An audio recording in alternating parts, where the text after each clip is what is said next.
देखिए, इसमें सबसे पहले तो हम पाकिस्तानी जो नौजवान है ना, उसको ये जहन में रखना है कि जो एजुकेशन वो ले रहा है, जो उसने अब तक सीखा है, उसकी तो कतई कोई डिमांड नहीं है। इसको कहते हैं डीलर्न करना। जब तक जो उसका फ्रेम ऑफ माइंड डेवलप हुआ है, जिस तरह की उसकी सोच डेवलप हुई है, वो जब तक उसको क्लीन नहीं करेगा ना, वो नया कुछ नहीं सीख सकता। हम्म। यानी ये जो अभी आप बात बोल रही थी ना, ये नीलम वाली, मुझे नहीं पता कौन है नीलम, और बस मैं ये समझा कोई सेलिब्रिटी है जिसकी दुबई में शादी हो गई और पाकिस्तानी कौम उसके पीछे पड़ी है। जी। ये जब तक पाकिस्तानी कौम ये नीलम सिंड्रोम में से निकलेगी ना कि ओ की कर रहे थे, ए की कर रहे थे, ओ की कर रहे ने, ये हम्म। कौम सुधर नहीं सकती है। बेशक। बिलखुसूस नौजवान कुछ नहीं कर सकता। कुछ नहीं कर सकता, क्या बात इस किया। जी, इसको आसपास के लोगों को भूलना होगा, रट्टों को भूलना होगा, नंबरों में से निकलना होगा। तब इसके दिमाग में गुंजाइश बनेगी कुछ नया करने की। सबसे बड़ा इशू तो इस वक्त ये है हमारा। ये एकेडमिक एजुकेशन के साथ स्किल्स सीखना क्यों ज़रूरी होता है? मेरा ये ख्याल है कि एकेडमिक एजुकेशन की तो इस वक्त कोई 20% रिक्वायरमेंट है ना। हम्म। असल रिक्वायरमेंट 80% तो स्किल बेस्ड एजुकेशन की है। राइट। ये जो एकेडमिक एजुकेशन है, ये एकेडमिक एजुकेशन एक्चुअली है नहीं, ये रट्टा एजुकेशन है। हम्म। हम्म। एकेडमिक एजुकेशन उसको बोलते हैं जिसमें आप रिसर्च पेपर्स लिखते हैं, आप नई डिस्कवरीज करते हैं, आप क्रिएटिव वर्क करते हैं, आप प्रेजेंटेशंस करते हैं, आप ऑब्जर्वेशंस करते हैं, आप टीम वर्क करके कोई प्रोजेक्ट करते हैं। वो एकेडमिक एजुकेशन कहलाती है। पाकिस्तान में कोई एकेडमिक एजुकेशन नहीं है, पाकिस्तान में सिर्फ रट्टा है। इस rote memorising, it's not academic education. तो आपको इसमें से पहले इसमें से निकल के ना अपने माइंड को क्लीन करना, वरना हम पाकिस्तानियों की ना इतनी पैटी थिंकिंग रह गई है ना। हम्म। बस हर वक्त वो इधर इधर, ये वो, जल्दी से पैसे आ जाए, नोट आ जाए, आईफोन जो भी नया आजकल 14 15 चल रहा है वो आ जाए। बस इसी में रह गई पूरी कौम। अच्छा, ये जो एआई का ज़माना आ गया है जिससे मुझे लगता है हर चीज़, आपको पता है, मैसेज लिखना हो, ईमेल लिखना हो, कोई टाइपिंग करनी हो, वॉइस पे आप बोल दें किसी भी लैंग्वेज के हिसाब से, वो टाइप करके ऐसे तरीके से आपको हर चीज़ भेज देता है। दिमाग का इस्तेमाल और टाइपिंग लिखना, ये सारी चीज़ें तो दूर की हो गई। अब जो बंदा किताबें पढ़ता था, किताबें पढ़ के कुछ सीखता था जिससे उसका दिमाग तेज़ होता था, दिमाग की एक्सरसाइज होती थी, वो सारा गेम तो ओवर हो गया। अब ये जो एआई पे डिपेंडेंट हो गए हम लोग, हर चीज़ कहते हैं शॉर्ट फॉर्म में सारा कुछ सामने आ गया है। तो अब ये जब दिमाग काम ही नहीं कर रहा तो स्किल्स कैसे पैदा होंगे? एक पहली बात ये भी। देखिए, उसकी पहली वजह यह है कि हम एआई का वो इस्तेमाल ही नहीं कर रहे जिसके लिए वो बनी है। हम्म। आपको मैं इसकी मिसाल देता हूँ। आपने समझिए एक बहुत ही महंगी करोड़ रुपए की गाड़ी खरीदी, हाँ। और आपको पता ही नहीं कि गाड़ी जो है ना वो एक शहर से दूसरे शहर में जाने के काम आती है। आपने क्या किया कि वो गाड़ी लेके सामने एक ग्राउंड है, उसमें चले गए और सारा दिन उसको गोल गोल घुमाते रहे, और घर लाके गाड़ी को खड़ा कर दिया। यकीन जानिए इस वक्त हम आर्टिफिशियल इंटेलिजेंस के साथ वो कर रहे हैं। यकीन जानिए पाकिस्तानी कौम को 1% भी नहीं पता कि आर्टिफिशियल इंटेलिजेंस का पर्पस क्या है। हम्म। इसका ये पर्पस नहीं है कि ईमेल लिखवाएं, लेटर लिखवाएं और नोटिस लिखवाएं और लंबी लंबी मैसेजेस लिखवाएं। इसका ये मकसद नहीं है। इसका मकसद ये, अब तो मोहब्बत भरे खत, वो जो व्हाट्सएप पे चैट है ना, जी वो तो भी और क्या। आपको पता है वो इसी के थ्रू हो रहे हैं। नहीं, ये तो आप बहुत छोटी बात बता रही हैं। इस वक्त तो आर्टिफिशियल इंटेलिजेंस गर्लफ्रेंड बन गई हुई है। हाँ ना। सही कह रहे हो। लड़के उसको कह रहे हैं कि तुम ये तसव्वुर करो कि तुम मेरी गर्लफ्रेंड हो और तुम मुझसे एज ए गर्लफ्रेंड बातें करो। और 5 दिन जब वो एज ए गर्लफ्रेंड बातें करना शुरू कर देती है, तो फिर वो ये भूल जाते हैं कि उन्होंने इसको बोला था कि गर्लफ्रेंड हो। उसके बाद वो मुझे कहते हैं नहीं नहीं, ये तो इसके पीछे लड़की है, ये देखें कैसे मुझसे बात कर रही है, ये तो लड़की है, ये तो वाकई मेरी गर्लफ्रेंड है, ये गोरी लड़की है इसके पीछे बैठाई हुई इन्होंने। वो इतने पागल हो जाते हैं। सर, मैं ना अभी लंदन से आ रही थी वापसी में, तो मैंने जहाज़ में एक मूवी देखी अफ्रेड नाम की ना। तो उस मूवी का जो पूरा टॉपिक था, जो कंटेंट था, वो था एआई के ऊपर। एआई का बना हुआ एक रिपोर्ट जो है ना, लड़की आया नाम की, वो अपने घर में ले आते हैं। छोटा सा रिपोर्ट होता है, बिल्कुल कोई हाथ से कोनी तक की लेंथ का। वो घर में ले आते हैं। उस औरत के 3 बच्चे होते हैं, एक शौहर होता है, ठीक है। तो शौहर घर पे ले आता है और वो उसको अपने घर का मेंबर बना देते हैं। छोटी छोटी जगह, हर रूम में, हर जगह पे एक आए वाला बटन लगा देते हैं वो लोग। अब होता क्या है कि वो बच्चों का दिमाग पढ़ लेती है, वो लड़की जो है, वो उनकी जो बड़ी बेटी होती है उसका दिमाग पढ़ लेती है, इस तरह वो पूरे घर का मेंबर बन जाती है। माँ की भी वो हर चीज़ बता रही होती है, खाने में ये करो, यूँ करो, आप ये पका रही है, क्योंकि आए रखती है वो। अब वो एक पूरा एक आपको पता है निज़ाम ऐसा है कि दिमाग है, वो जो लड़की बीवी जो है उसका मरा हुआ जो बाप है उसको वो टीवी पे दिखा रही होती है। वो कहती है मानो, वो कहती है कि मैं तुम्हारा यकीनी बापू, मुझे मानो। मतलब मरे हुए इंसानों से बात करना, मरे हुए इंसानों को ज़िंदा करना, उनकी आवाज़, उनकी शक्लों में उनके सामने आना, यू नो ऑल दैट। तो ये वक्त अब क्या हमें देखना पड़ेगा, ये सारी चीज़ों पे भी यकीन करना पड़ेगा। ये ब्रेक के बाद जवाब देंगे आप मुझे डिटेल में, ये एआई हमारे साथ क्या कर रहा है, हमारे डाटा को ले रहा है, हमारे ब्रेन पे किस तरह हावी, हम इसका किस तरीके से सही इस्तेमाल कर रहे हैं या नहीं कर रहे, और ये टेक्नोलॉजी हमें कहाँ लेके जाएगी।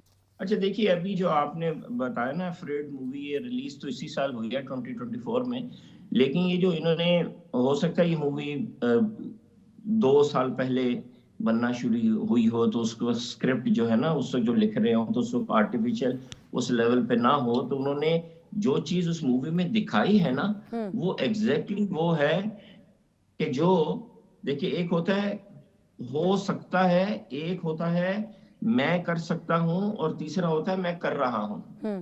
ये जो आपने अभी बताया है ना, मैं आपको गिनाता हूं। आपने कहा एक मरा हुआ रिश्तेदार वो बोलना शुरू कर दे, वो स्क्रीन पे आ जाए, वो आपसे बातें करे, ये चारों चीजें मैं इस वक्त कर रहा हूं। अच्छा, उस मूवी में एआई का जो डाटा है ना वो कुछ झूठ भी बोलती है। मतलब बंदे की वीडियो शक्ल लेके वीडियो कॉल पे जो किसी से भी वो बात कर रहा है तो उसके मोबाइल का डाटा लेके तो उसकी झूठी वीडियो रिकॉर्ड कर लेती है कि मैं जो हूँ ना खुदकुशी करने जा रहा हूँ, मैं जान दे रहा हूँ लड़की के प्यार में, वो जान दे देता है। वो कहता है मैंने तो ये वीडियो नहीं बनाई, और एकदम से उसका एक्सीडेंट हो जाता है सामने।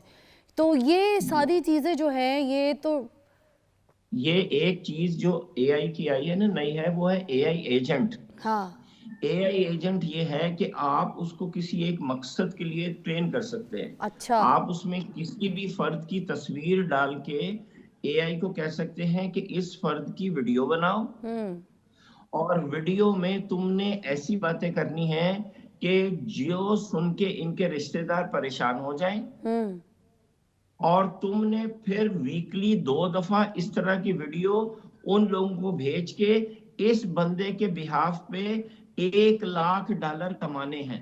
आय हाय, अच्छा, तो ये वाला एआई एजेंट बनाना, जो आपके किसी रिश्तेदार की वीडियोस भेजे वीकली बेसिस पे, अगले को ब्लैकमेल करे, उनके अकाउंट में से पैसे आपके अकाउंट में ट्रांसफर करवाए, ओए होए, ये एआई एजेंट बनाना मेरा ख्याल है मेरे लिए 45 मिनट्स का काम है। ओ माय गॉड, अच्छा।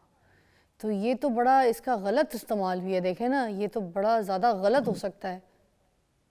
जी लोगों के देखिए, डेटा, फिर वही सारी गाड़ी वाली चीज़ें, बात है बैंक ना। डिटेल्स, पर्सनल चीज़ें, पर्सनल वीडियोस, ठीक है, वो जी कोई जी भी उनके हिडन कोई ऐसे डॉक्यूमेंट्स, सारी चीज़ें तो ये एआई के पास, इनका सारा इंफॉर्मेशन और डाटा इनके पास मौजूद सारा, होगा। देखिए आपका सोशल मीडिया अकाउंट होगा ना, आप टिकटॉक पे भी होंगी, जी, फेसबुक पे भी होंगी, जी, स्नैपचैट, तो मुझे कुछ भी नहीं करना, आपका नाम लेना है हाँ, और एआई एजेंट जनरेट करना है, और उसको कहना है कि इन मिस की वीडियोस बनाओ, चीजें बनाओ, और बस फैलाना शुरू कर दो, और एक अकाउंट भी बना लो या मेरे अकाउंट से शेयर करो, और मैं जिस जिस किस्म की उसको प्रोग्राम कर दूंगा आर्टिफिशियल इंटेलिजेंस को, वो उस तरह की खुद ही वीडियोस बना के आपकी ऑनलाइन करना शुरू कर देगा। Oh my God. तो सर मुझे ये बताइए कि फिर अब इन हालात में हम जैसे स्किल्स की बात कर रहे हैं, अभी भी हमने प्रोग्राम स्टार्ट ही इसी चीज़ पे किया था, तो इन सिचुएशंस में जहाँ पर ऐसी चीज़ें अवेलेबल हैं, जो चोरी पहले डकैती बाहर जाके होती थी लोगों के घरों में, ठीक है, या रस्तों में, तो गन पॉइंट पे, तो अब तो ये एआई के ज़रिए हर जगह पे चोरी हो रही है। तो फिर किस तरीके से बंदे का दिमाग स्किल्स सीखने के लिए काम करेगा। देखिए फिर हम गाड़ी पे आ जाते हैं ना। देखिए गाड़ी जो है वो आप रोड पे डाल दें, और इससे पहले कि पहले पुलिस आपको गोली मारे, आप कोई एक गाड़ी से राहगीरों को 40-50 राहगीरों को मार सकते हैं अपनी गाड़ी से। ऐसा है ना, ऐसे ही है। किसी भी मसरूफ जगह पे गुजर जाए, लोगों को रोनते हुए चले जाएं, लेकिन ऐसा नहीं होता ना। मैंने तो नहीं सुना कि कोई गाड़ी लेके निकला हो और 50 बंदों को मार दिया हो। हालांकि ऐसा किया जा सकता है, लोग अपनी गाड़ियों को अपने ऑफिस में जाने के लिए, रोजी कमाने के लिए इस्तेमाल करते हैं, रिश्तेदारों से मिलने जाते हैं, उस पर ट्रांसपोर्टेशन होती है। हम्म। तो हमें हमेशा किसी भी नई चीज का जो कंस्ट्रक्टिव यूज है ना वो सीखना चाहिए, वो जहन में रखना चाहिए, नेगेटिव नहीं सोचना चाहिए। अच्छा। अच्छा, तो अब इसमें से अब मैं आपको बताता हूँ, देखिए मैंने ही आपको एक नेगेटिव मिसाल दी ना, कि जो शायद मैंने एक दफा आज तक किया, सिर्फ देखने के लिए कि ये मुमकिन है कि नहीं। अच्छा। यानी मैंने गाड़ी से सिर्फ आज तक एक बंदे को कोशिश की है, उसके अलावा कभी मैंने गाड़ी का ये इस्तेमाल नहीं किया। यूं समझे, मैं गाड़ी की मिसाल दे रहा हूँ एआई के साथ। ठीक है। मैंने क्या किया है मैं आपको ये बताता हूँ, हम्म। ठीक है। हम डिजिटल एजुकेशन प्रोवाइड करते हैं, हम एआई की एजुकेशन ट्रेनिंग प्रोवाइड करते हैं, जो हमारा बेसिक काम है कि एंटरप्रेन्योरशिप कैसे सिखाई जा सकती है आर्टिफिशियल इंटेलिजेंस की मदद से। हम्म। अच्छा, अब हमने जब से ये प्रोग्राम शुरू किया है तो हम इसको पाकिस्तान में कर रहे थे। आर्टिफिशियल इंटेलिजेंस के आने के बाद सिर्फ पिछले 6 महीने में हमने सोचा कि हम इसको, एआई से कहा कि हमने इसको इंडिया में इंट्रोड्यूस कराना है। तो ठीक। सिर्फ 6 महीने में इंडिया में इसकी रीच जो है हमारे प्रोग्राम की, पाकिस्तान से 10 गुना ज्यादा हो गई है। हम्म।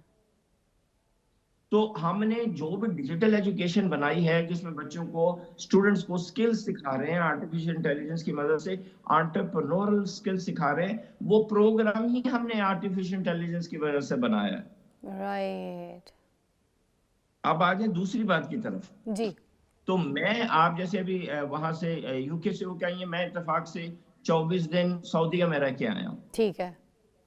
तो मैं वहां एक कॉन्फ्रेंस में चला गया हम्म। और मेरे हाथ में सिर्फ मेरी आर्टिफिशियल इंटेलिजेंस थी। अच्छा। मैं शब्द एक बूथ पे गया और मैंने कहा कि जी मैं आर्टिफिशियल इंटेलिजेंस की मदद से ना, जो भी मैंने बूथ देखा मैंने उसकी तस्वीर डाली आर्टिफिशियल इंटेलिजेंस में, और मैंने कहा कि मुझे बताओ कि हम इस कंपनी के साथ क्या क्या आइडियाज कर सकते हैं। अच्छा। वहां दूर से तस्वीर खींची। तो अच्छा। वहां पे मिसाल के तौर पे एक बोटानिकल बोटानिकल उनकी जो एसोसिएशन है, हाँ। ऑर्गेनिक बोटानिकल एसोसिएशन, उसका स्टॉल लगा हुआ था।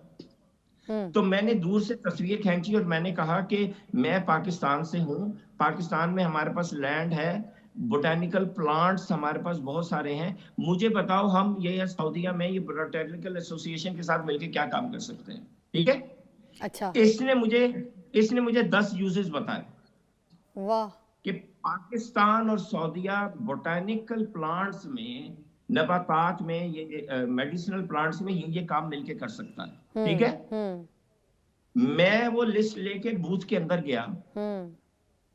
और वहां पे इत्तेफाक से उस दिन उनके चीफ एग्जीक्यूटिव बैठे थे। मैंने कहा, you know, together Pakistan and Saudi Arabia we can do these 10 things. मतलब इसका और हाँ, आप मतलब इसी का आपने एक पॉजिटिव वे भी बताया कि देखें एआई के जरिए हम कौन से पॉजिटिव काम भी कर सकते हैं, वो जो स्किल्स की आप बात कर रहे हैं, तो इसी तरह यू आर टू राइट। जी। अच्छा, अब मुझे सऊदीया से आए हुए आज 7वां दिन है। हम्म। तो आर्टिफिशियल इंटेलिजेंस का सिर्फ एक बूथ पे इस्तेमाल जो मैंने किया, और बिजनेसेस जॉइंट वेंचर्स जनरेट किए आर्टिफिशियल इंटेलिजेंस की मदद से। आज अल्हम्दुलिल्लाह 8वें दिन पे हम सऊदीया की कोलैबोरेशन में आर्टिफिशियल इंटेलिजेंस की मदद से 11 कंपनियां लॉन्च की हैं हमने। वाह, very nice, very nice, very nice. सी देखें ये कितना एक वन जबरदस्त जबरदस्त ये एक भी। 100 एकड़ जमीन, 100 एकड़ जमीन हम ऑलरेडी बोटेनिकल प्लांट्स जो इस वक्त सऊदी अरेबिया में चाहिए, जिसमें कैमोमिला है, एलोवेरा है, मेहंदी, जिसके लिए हमारा लैंड बैरन पड़ा हुआ था, वो हम 100 एकड़ जमीन ऑलरेडी एंगेज कर चुके हैं। ज़बरदस्त। राइट साहब, थैंक यू सो मच। हमेशा आपसे बात करके कोई ना कोई नया आइडिया जो है जनरेट होता है यूथ के लिए। आज भी कुछ नई चीज़ें आपसे सुनने को मिली हैं। बेस्ट ऑफ लक, अपना ख्याल रखिएगा। Will catch you soon again and आपको भी हम एक ब्रेक के बाद मिलते हैं। ये तो थी हमारी वो वाली बातें जो मुझे लगता है वेरी इंपॉर्टेंट आज के दौर में लोगों को पता होना चाहिए कि आर्टिफिशियल इंटेलिजेंस के ज़रिए आप किस तरीके से सही फ़ायदा उठा के अपने स्किल्स को अच्छा कर सकते हैं, और अगर आप सिर्फ आर्टिफिशियल इंटेलिजेंस का गलत फ़ायदा उठाएं तो आप अपने स्किल्स को भी मार देंगे और आप अपनी ज़िंदगी ख़त्म कर देंगे, अपनी मत मार देंगे। Seriously, take a break.